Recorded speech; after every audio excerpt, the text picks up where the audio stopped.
اللہ اکبر اللہ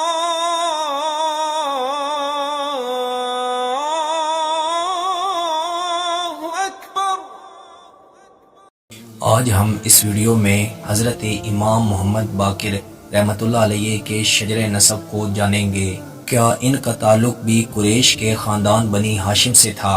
آئیے جانتے ہیں۔ امام محمد باقر رحمۃ اللہ علیہ امام زین العابدین کے بیٹے تھے۔ امام زین العابدین کے دو بیٹے تھے، ایک کا نام امام محمد باقر اور دوسرے کا نام امام زید تھا، جو تاریخ میں امام زید بن علی کے نام سے جانے جاتے ہیں۔ اصل میں امام زین العابدین کا اصل نام علی تھا، زین العابدین ان کا لقب تھا، ان کی کنیت ابو الحسن تھی۔ سیدنا امام زین العابدین سیدنا امام حسین کے بیٹے تھے، جو واقعہ کربلا میں شہید ہوئے، جو حضور صلی اللہ علیہ وسلم کے نواسے تھے، جو سیدنا علی المرتضیٰ رضی اللہ تعالی عنہ کے بیٹے تھے۔ امام حسین سیدنا علی المرتضیٰ رضی اللہ تعالی عنہ کے بیٹے تھے۔ ان کی والدہ کا نام سیدہ فاطمہ رضی اللہ تعالی عنہ تھا۔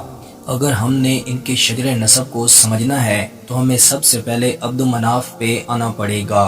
عبد مناف قریش کی ایک بہت بڑی پرسنالٹی کا نام تھا۔ جناب عبد مناف پہ ہم اس سے پہلے ویڈیوز بنا چکے ہیں۔ عبد مناف کے ایک بیٹے ہاشم تھے، ہاشم کی اولادیں بنی ہاشم کہلائی۔ آپ صلی اللہ علیہ وسلم کا تعلق بھی بنی ہاشم سے تھا۔ ہاشم کے ایک بیٹے عبد المطلب تھے، عبد المطلب کے ایک بیٹے ابو طالب تھے، عبد المطلب کے ایک بیٹے عبداللہ بھی تھے۔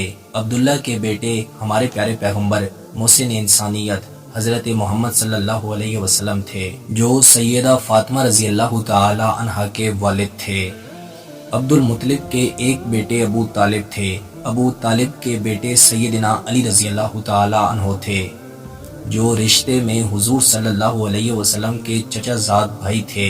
سیدنا علی المرتضیٰ رضی اللہ تعالی عنہ کے بیٹے سیدنا امام حسین اور سیدنا حسن رضی اللہ تعالی عنہ تھے۔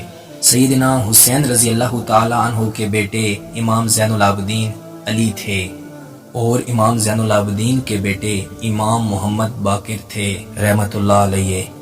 امام محمد باقر بن زین العابدین بن حسین بن علی بن ابی طالب بن عبد المطلب بن ہاشم بن عبد مناف۔ آنے والی ویڈیو میں ہم ان کے بارے میں مزید جانیں گے۔ میں امید کرتا ہوں کہ آپ کو یہ ویڈیو پسند آئی ہوگی۔ مزید ایسی ویڈیو دیکھنے کے لیے ہمارے چینل کا وزٹ کریں، دوستوں کے ساتھ شیئر کریں۔